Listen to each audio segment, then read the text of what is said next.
Hey everybody, this is Mike, and I'm going to be doing a Bowl of Embers hard mode video.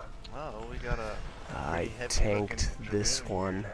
and I am going to do as good a job as I can to remember what exactly I was doing. Normally I don't tank this time, I like to DPS, but we were trying to get one of our buddies in through here, so that is what we did.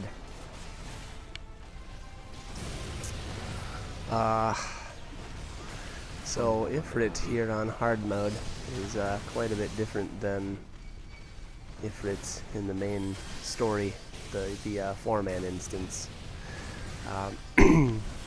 He's got a bunch of different moves, and I'll try to go through them as we go along here. The first part of the fight's pretty easy. It's more or less tank and spank. Uses a couple of interesting skills that you can, I guess, be ready for. One thing I will say of note, I think that it's pretty generally known that it's best to have a paladin that's just using auto attacks, and then using his stun when he goes to use his skill called the Eruption. Eruption, I don't remember all the mechanics on Eruption, but I want to say it like randomly puts AoEs on the ground, and they really hurt, especially towards the ends of the fight. I think you can kind of take them. You can take a couple of them towards the beginning of the fight, but I think as the fight gets on, they either hit harder or there's more of them, something like that. I didn't realize he was doing anything. Yeah, the best idea would be to interrupt them.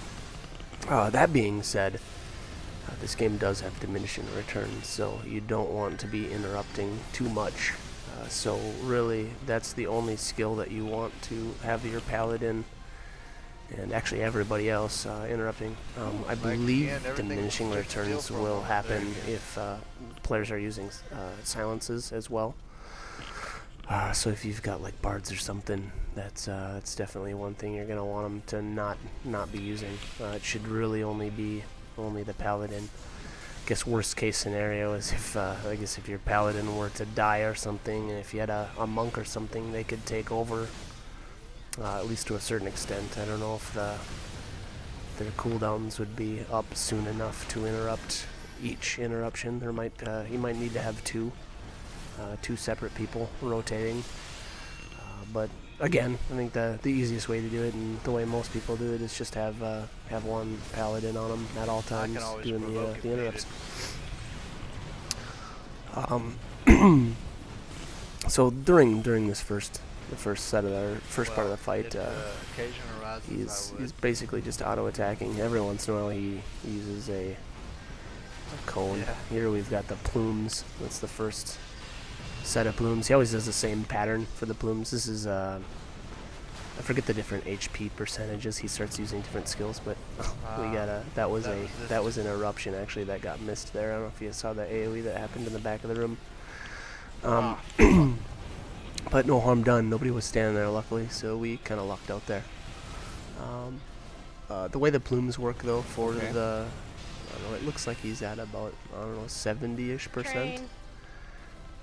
The plumes always go outside, and then the plumes will stack up on the inside, and then he'll go back to his normal like auto attacks and whatnot. The skill that he just used, I don't believe actually has a name, but what he does is, during the first part of the fight, there's only one of them. Okay. And what he does is he jumps to the outside, or one of the sides of the corners of the room. Sorry, not corner, but it's a circle, so it's kind of hard to have corners on a circle, but he goes to the outside and then just makes a straight line. It's more or less I don't know if it's a one-shot for everybody. Maybe some people, maybe not others. I don't know. I think the casters always get one shot. I don't know if I think my monk can survive him, but he definitely is hurting, and you don't want to be taking those. So if you can avoid them, it's best to do that. This is where we call the nail phase. He puts four different nails on the ground, and I would say it's best to if you've got a ranged caster, would be to use their limit break right there and use the level 3 limit break, and that almost one shots him. It does a ton of damage to everything. If you don't, it's doable without a caster as long as you do it right. You generally, what you want to do is you have a melee use the first limit break on one of them, and that'll one-shot it, and then you move along to the second one, and everybody generally wants to be focusing on each nail as you go. You do that for the second and third, and then you finally you use that same melee limit break on the fourth one, and that'll end that phase. So it's doable. It's not as easy, but it's definitely doable. After the nail phase, he does. I'm getting a little behind on the video, but after the nail phase, he does a huge AOE, and everybody you generally want to have everybody stacked up so the healers can do AOE things. Moving on to the final parts of the video here, Ifrit actually has 3 clones of himself, I guess, that do the line-based AOE where he charges across him. One of the important things to note is if you're really paying attention, the first Ifrit clone that you see, he jumps on at the same time.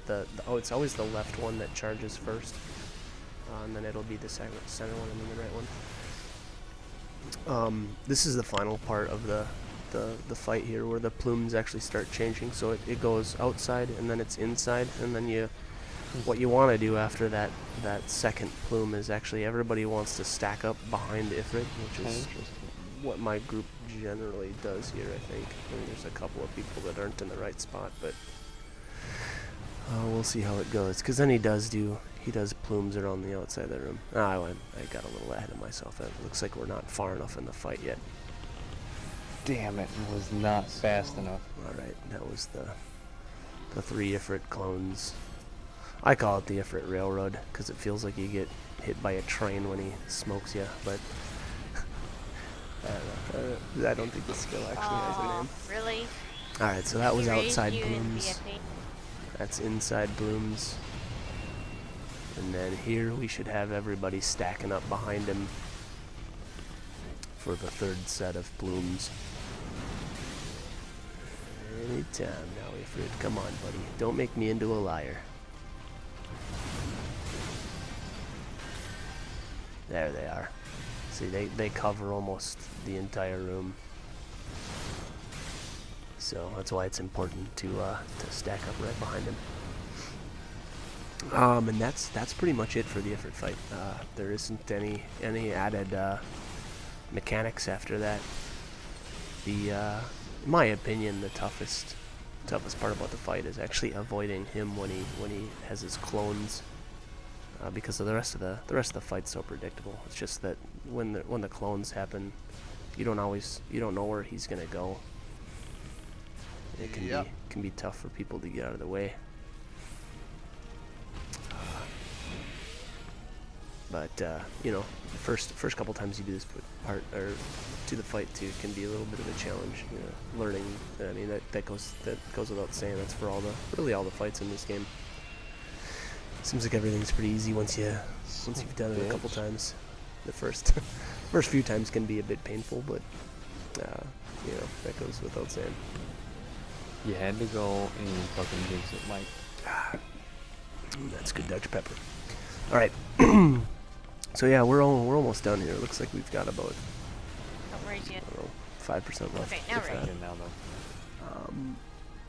Generally, especially if you're doing this in the Duty Finder, I always liked when I was doing this. I actually farmed Ifrit for a long time on my mode, trying to get getting the fists. So I spend a lot of time in here, but in my opinion, after I guess I could say the third and final phase, it's where you generally want to save your limit break for if a ton of people have died or something. Right, the crummy thing is it doesn't ever feel like the limit break does a whole lot. Even the melee limit break does a whole lot to Ifrit himself. So I always felt you know, it was best to kind of hang on to it if people were dying, and the healers can make use of it instead. But anyways, Ifrit's down, and I don't know what we got there. I guess it's not really important, but that's my Ifrit video, and that's how to do it. Feel free to leave any comments if you'd like to add anything. Thanks for watching.